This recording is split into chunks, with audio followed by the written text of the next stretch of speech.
help you. So it's framed within an empathetic kind of context. So students who serve are seen as knowers and helpers and who can bring about more fair, equitable and just change. And there's some really interesting critique around that as well. So this is the other way of seeing it. This is the idea that I'm kind of starting to work with, which I call relational service learning, or post-critical. Post-critical because it's still concerned with issues of justice and fairness, but framed more in a relational capacity. So it's challenging the server-served dichotomy and acknowledges that others are also knowers and helpers and givers. Okay, so in this point, the emphasis is on what Sharon Todd calls teaching with ignorance, as opposed to teaching as empathy.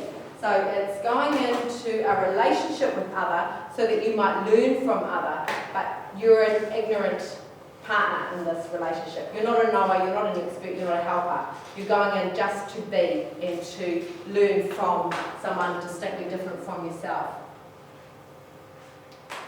So it's concerned, rather than learning about the other, it's concerned with learning from the other to invite this idea of coming into presence, or this idea of coming into the world. But in order for that to happen, you can establish a relationship with people distinctly different from yourself, but in order for it to really be destabilising to who you are and shifting so that you can learn from someone else, it really requires from the student a humility and an openness to learning from others. And are there any Paulo Freire scholars in here? Maybe. Toward the end, one of his later books, he explored the possibility of the importance of open dialogue and partiality of knowledge. And he talked about education as being very much similar to what Vesta was talking about. Allowing myself, he says, to be open to differences and to refuse the entrenched dogmatism that makes me incapable of learning anything new. In essence, the correct posture of one who does not consider him or herself to be the sole possessor of truth, or the passive object of ideology or gossip, is an attitude of permanent openness. Openness to approaching and being approached, to questioning and being questioned, to agreeing and disagreeing, knowing that I am learning to be who I am by relating to what is my opposite. And the final point around relational service learning that I wanted to talk about today is the acknowledgement that this is actually a troubling space.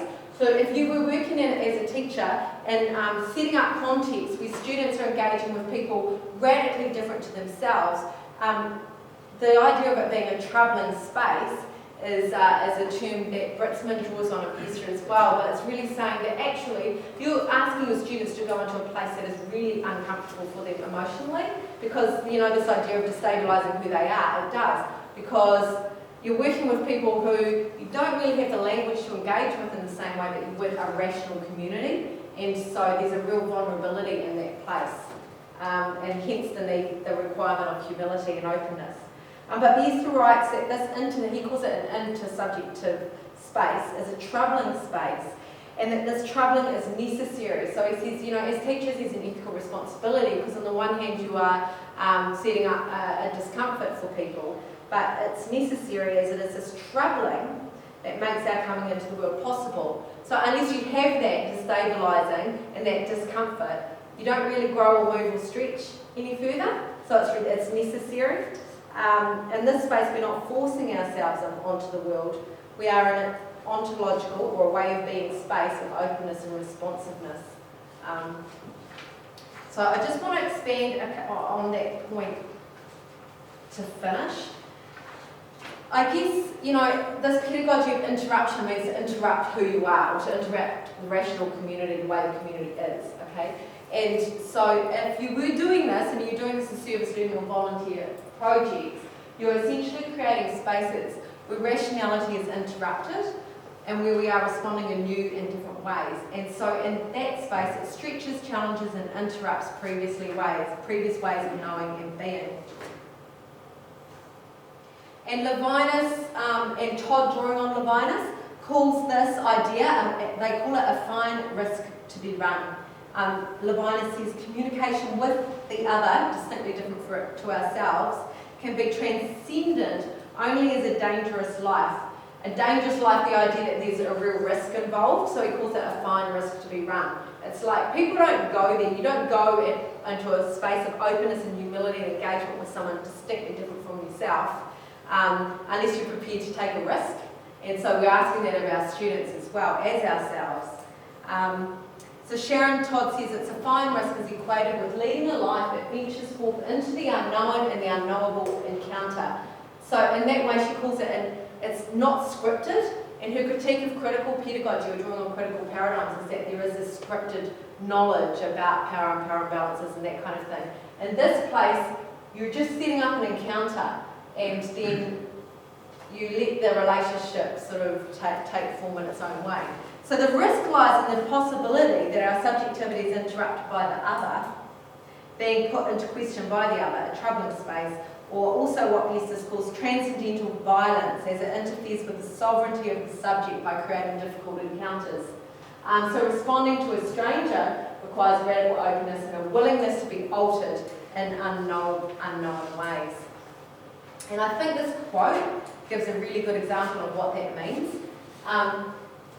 So when we're challenging that idea of rational voice, okay, if you imagine a time when you have been put in an encounter with someone distinctly different from yourself and you found it to be quite challenging and unsettling to yourself, this might help to explain what's going on.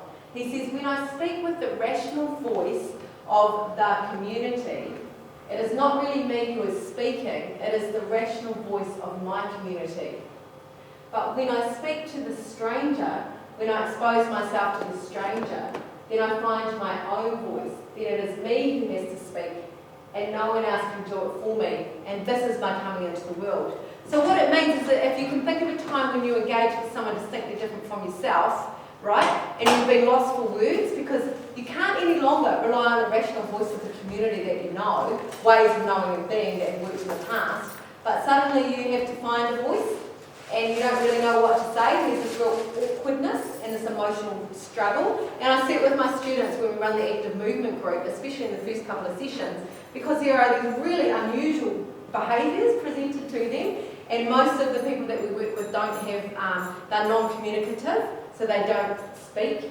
And so suddenly you're destabilised because you can't draw on what is rationally known anymore and what is culturally acceptable, because it doesn't work in communicating with this person who's very, very different to yourself. So you have to find your own voice, and it's that place that Gestas says is a place of coming into the world, that is you emerging in new and different ways.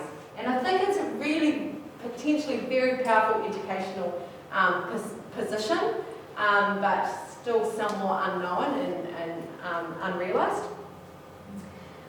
So this essentially is what Levinas says, to be taught by the other, to receive from the other beyond the capacity of the I. So it's beyond who you are, you're receiving from the other, it's bringing more than what you contain, is another way of the way they talk about it. And for Levinas, teaching is about staging an encounter with other, whereas learning is to receive from the other more than the self already holds, or more than what I contain.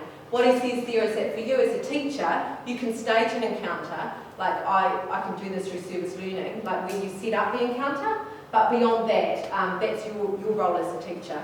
But the learner is, I guess the learning and the extent to which you can come into the world, as Besta would call it, would take place depending on the level of openness and willingness to be changed or destabilised, I guess. Yeah. So that's really what I'm sort of working on at the moment in terms of exploring the possibilities for relational service learning as a different context. And so going back here, I've got post-critical relational up here. But going back here to conclude, I'll come back to that earlier point that I've made, that it's not necessarily that one service learning or volunteer context is better than the other, but that depending on the service learning context that you use or the volunteer experiences that you use as teachers, it would depend on what you're wanting to achieve and acknowledging that there are opportunities in each and that there are limitations in each as well. Yes. So that's essentially what I wanted to share with you guys today. Thank you for being such an attentive audience. And we can hand over for questions or general comments. Thank you.